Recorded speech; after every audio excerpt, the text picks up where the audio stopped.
आम आदमी पार्टी कुछ महत्वपूर्ण मुद्दे लेकर आज आपके सामने हरियाणा यूनिट की तरफ से हम रखना चाह रहे हैं। सबसे पहले आम आदमी पार्टी ने तय किया है कि हरियाणा में होने वाले तीनों नगर निगम के चुनाव आम आदमी पार्टी के सिंबल पे लड़ेगी, झाड़ू के चुनाव चिन्ह पे लड़ेगी। माननीय अरविंद केजरीवाल जी से मैं मिला और उनसे निर्देश लिया, पूरी मेहनत के साथ हम इस चुनाव को लड़ेंगे।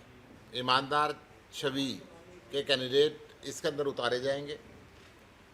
आज निगम में फैला हुआ भ्रष्टाचार, हरियाणा के प्रत्येक निगम में फैला हुआ भ्रष्टाचार किसी से छुपा हुआ नहीं है। पंचकुला में अभी इतना बड़ा बैंक फ्रॉड हुआ, पहले करनाल के अंदर और फरीदाबाद के अंदर काम हुई नहीं, पेमेंट कर दी गई। कूड़ों के ढेर लगे रहते हैं। अलग अलग किस्म के भ्रष्टाचार हैं और अलग अलग किस्म के कारनामे हर निगम में भारतीय जनता पार्टी ने दिखाए। जनता का मुश्किल से कलेक्शन का 15 से 20% पैसा कहीं खर्च कर पाते हैं, बाकी सब नेताओं की और अधिकारियों के जेब के अंदर जाके ठेकेदारों के साथ मिली भगत होती है। और एक एक आइटम जो परचेज की जाती है वो कई आइटमें 10 से लेके 20 गुना रेट तक पे परचेज की जाती है, फैंसी लाइटिंग वगैरह। और ये सारी जनता के सामने सारा हरियाणा इस बात को देख रहा है। भारतीय जनता पार्टी केवल जाति और धर्म के नाम पे चुनाव लड़ती है। काम के नाम पे भारतीय जनता पार्टी पूरी तरीके से फेल है। पूरी तरीके से आज हरियाणा के लोग निगम के कामों को लेकर परेशान हैं और कांग्रेस आज इनका मुकाबला करने में सक्षम नहीं है। कांग्रेस हरियाणा से लेकर बिहार तक, दिल्ली से लेकर उड़ीसा तक बिकती चली गई और भारतीय जनता पार्टी खरीदती चली गई। कांग्रेस के विधायकों को, सांसदों को, पूर्व मंत्रियों को, पूर्व मुख्यमंत्रियों को इनके पुराने कारनामों की फाइल भारतीय जनता पार्टी दिखाती है और कहती है या तो पैसे ले ले या अंदर चल, और ये कहते हैं जनाब पैसे दे दो। तो आज कांग्रेस पूरी तरीके से एक्सपोज हो चुकी है। अभी तुरंत के राज्यसभा चुनाव के अंदर भी आपने देखा कि 5 विधायक इनको अपने सस्पेंड करने पड़े। 3 विधायकों का नाम और आ रहा है, परंतु मैं ये कह सकता हूं कि पिछले चुनाव में भी इन्होंने अपोजिशन के कैंडिडेट को जिताया था और इस चुनाव में भी इन्होंने कसर नहीं छोड़ी थी। कांग्रेस सत्ता से लड़े ये ताकत तो उनकी नहीं है, परंतु खुद ही लड़ती रहती है। खुद ही लड़ के कांग्रेस को कमज़ोर इन्होंने खुद किया। आज उसकी स्थिति किसी चुनाव की जीतने की नहीं है। जितने नगर पालिका और नगर परिषद के चुनाव हैं वो हम लोकल यूनिट से सलाह करेंगे। जहाँ जहाँ पे लोकल यूनिट ये कहेगी कि उनको हमने सिंबल पे लड़ना, तो हम सिंबल पे लड़ाएंगे। लोकल यूनिट ये कहेगी नहीं हम बिना सिंबल के अपने व्यक्तियों को मैदान में उतारेंगे, तो वहाँ पे बिना सिंबल के भी, क्योंकि वो बहुत छोटे चुनाव जाते हैं और बहुत कम वोटों के चुनाव रहते हैं, तो लोकल यूनिट का डिसीजन उस पर रहेगा। परंतु आम आदमी पार्टी बदलाव के लिए चुनाव लड़ेगी, भ्रष्टाचार मुक्त प्रशासन के लिए चुनाव लड़ेगी और लोगों को पैसा लोगों तक पहुँचे, लोगों तक लगे, उसके लिए चुनाव लड़ेगी। आम आदमी पार्टी इसके साथ साथ कुछ और बातें आपके संज्ञान में लाना चाहती है। हरियाणा में लगभग 55 टोल है। 55 टोल में से 30% टोल का समय समाप्त हो चुका है। 3 साल से लेकर 10-10 साल तक के समय से ओवर एक्सटेंशन पे वो चल रहे हैं। 30%, 55 में से 30%, लगभग 30% टोल। और वो पैसा मैं कह सकता हूँ मुख्यमंत्री से लेके, मंत्रियों से लेके, कॉन्ट्रैक्टर, सबकी मिली भगत से सबकी जेब के अंदर हो जाता है और जनता के ऊपर बोझ डाला जा रहा है। पंजाब में 21 टोल बंद हो चुके हैं। हरियाणा सरकार को क्या तकलीफ है? हरियाणा सरकार उन टोलों को बंद क्यों नहीं करती? जनता के ऊपर ये एडिशनल वजन क्यों डाला जा रहा है? वैसे भी एक नियम है कि 60 किलोमीटर के दायरे में दूसरा टोल नहीं आना चाहिए, ये हाईवे अथॉरिटीज़ का नियम है। परंतु पानीपत के चारों तरफ आप देखो, ऐसे कई शहरों को मैं गिना सकता हूँ जहाँ पे बहुत कम दूरी के अंदर टोल लगे हुए हैं और चारों तरफ से टोल का वजन जनता के ऊपर पड़ता जा रहा है। हरियाणा सरकार और केंद्र की सरकार मिलके मोनोपोली का गेम हरियाणा के अंदर खेल रहे हैं। मोनोपोली क्या कि इन्होंने सीएनजी के लिए कंपनियों को डिस्ट्रिक्ट बांट दिए कि इस डिस्ट्रिक्ट के अंदर अडानी होगी, इस डिस्ट्रिक्ट के अंदर हरियाणा सिटी गैस होगी, इस डिस्ट्रिक्ट के अंदर गेल होगी, इस डिस्ट्रिक्ट में आईजीएल होगी, और वो अपनी मर्जी से रेट रख रहे हैं। दिल्ली में सीएनजी का रेट 70 रुपये पर केजी है, 77 रुपीज़ पर केजी है। और मैं बात करूं चंडीगढ़ की, पंचकुला की, अंबाला की, कुरुक्षेत्र की, यहाँ पे 91 रुपये है, यानी 14 रुपये पर किलो का डिफरेंस है। हरियाणा के अंदर ही कुछ जिलों में सीएनजी 82 रुपये बिक रही है, हरियाणा के अंदर ही कुछ जिलों के अंदर 86 रुपये बिक रही है। यानी कि ये जो मोनोपोली है, अगर हरियाणा सरकार ये मोनोपोली बंद कर दे और जो उनसे भी कंपनी सीएनजी जिस भी जिले में बेचना चाहे बेचने का अधिकार दे, तो कंपटीशन होगा। और जो 14 रुपये किलो फालतू रेट हरियाणा के अंदर लिया जा रहा है, वो जनता को सीधी राहत मिलेगी। ये लूट का एक साधन इन्होंने बना लिया कि भाई हमने तेरे को अधिकार दे दिया, यहाँ पे कोई दूसरा आ नहीं सकता, रेट तेरे, जनता की मजबूरियाँ लेनी पड़ेगी। तो 14 रुपये किलो का डिफरेंस दिल्ली और हरियाणा के बीच में, दिल्ली और गुड़गांव के बीच के अंदर भी जो रेट है वो करीब 5-6 रुपये केजी का फ़र्क है। दिल्ली और बहादुरगढ़ के अंदर भी 6 रुपये केजी का फ़र्क है, क्योंकि दूसरी कंपनी वहाँ पे आ नहीं सकती। मैं दिल्ली के चारों तरफ के बॉर्डर की बात कर रहा हूँ। अगर मैं पानीपत की, सोनीपत की बात करता हूँ, तो वहाँ पे रेट 9 रुपये केजी का फ़र्क है। बॉर्डर से क्रॉस किया तो 9 रुपये केजी इधर अधिक मिलता है, और 14 रुपये केजी तक ये अधिक बेच रहे हैं।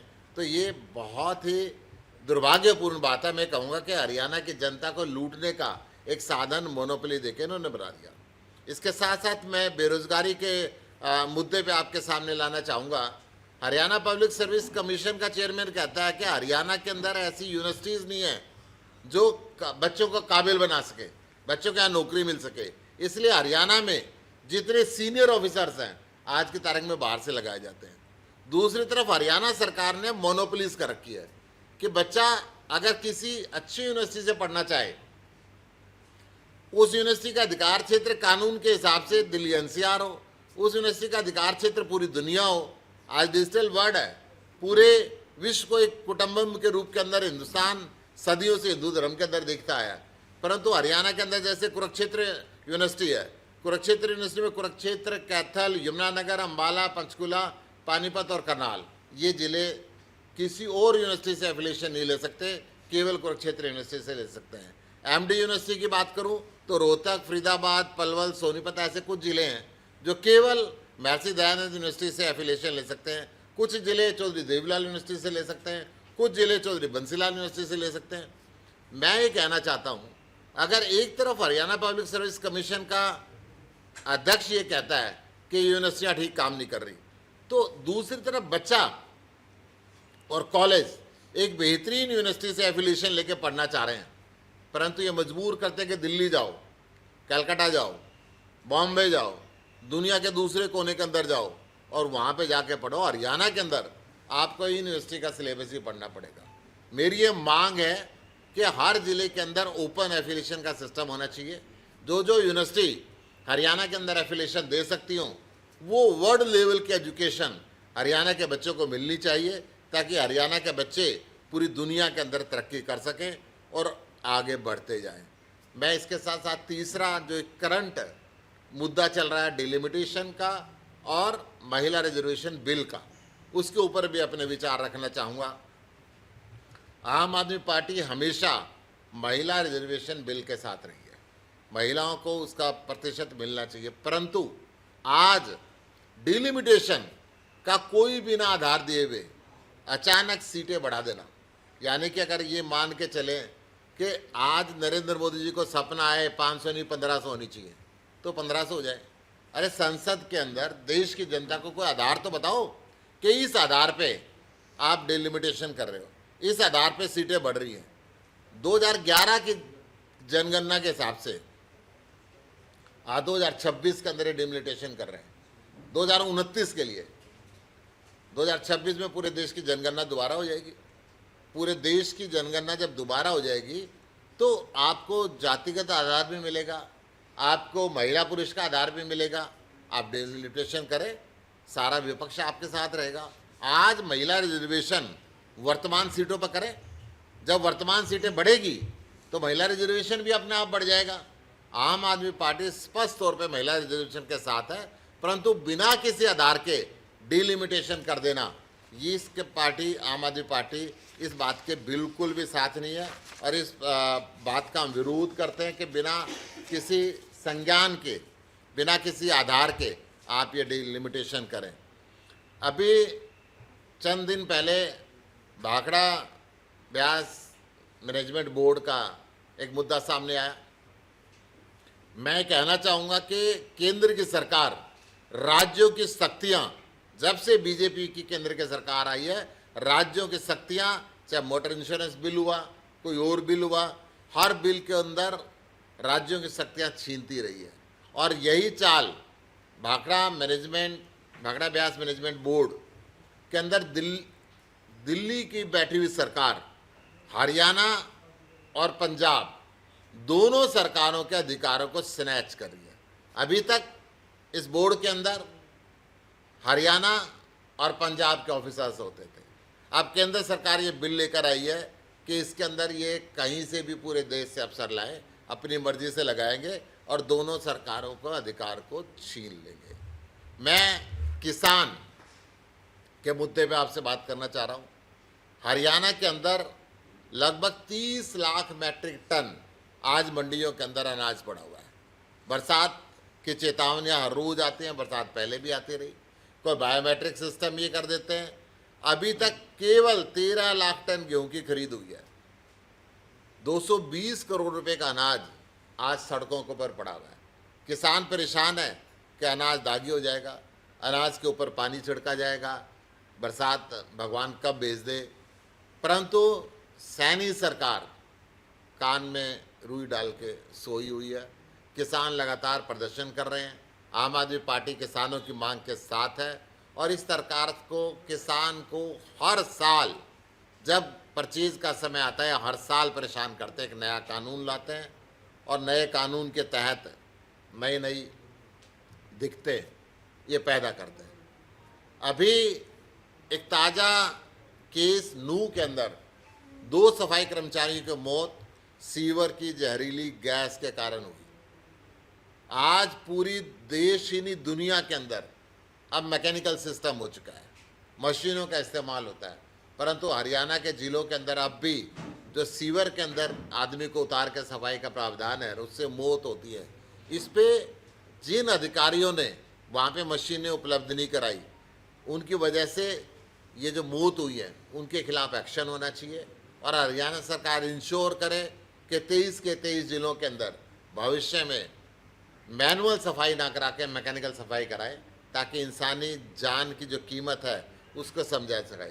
और अंत के अंदर मैं कहना चाहता हूँ, भारतीय जनता पार्टी बदले की राजनीति करती है।